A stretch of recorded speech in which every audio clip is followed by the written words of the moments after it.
Die lewe het sommer baie uitdagings nie waar nie. En ons word bykans elke dag gekonfronteer met baie belangrike besluite, rigtinggewende besluite wat ons moet neem oor ons eie lewens en ook oor die lewens van ander mense. En baie keer wonder mense, maar is daar nie 'n riglyn aan die hand waarvan ek hierdie besluite kan maak en wat min of meer 'n aanduiding gaan wees dat ek op die regte pad is nie. Nou vandag en in die volgende paar afleweringe, as ek dit maar so kan noem, wil ek graag met jou deel oor 'n baie belangrike beginsel wat Paulus vir ons aanlê in die Nuwe Testament. Dis 'n trilogie, 3 baie belangrike begrippe.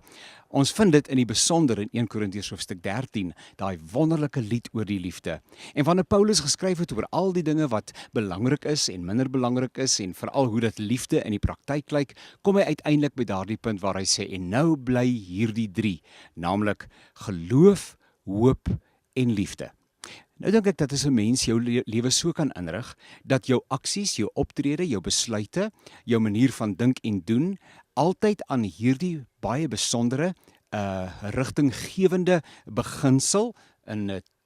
beginsel wat in 3 momente uiteenval, naamlik die van geloof, hoop en liefde,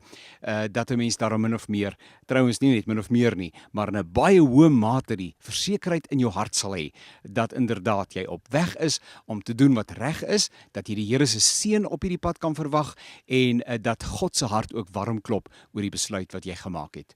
Miskien hou ons dan nou hierby vandag vas, en begin ons volgende keer ons 'n bietjie meer analities te gesels oor geloof, hoop en liefde. Maar onthou, skryf dit in jou hart, skryf dit op die tablette van jou hart, skryf dit dalk iewers op die yskas of op die voordeur. 'n Mens koop sulke pragtige kunswerke deesdae, sulke draadwoorde of goeders wat op mosaïek uitgekloof is, juis met hierdie woorde van geloof, hoop en liefde. En miskien moet jy dit sommer daadwerklik by jou voordeur, of in jou kombuis, of op 'n plek waar jy gedurig deur daarmee gekonfronteer word, dit aanbring en vir jouself onderneem dat van hier af verder gaan my lewe gekenmerk word deur hierdie beginsel: geloof, hoop en liefde.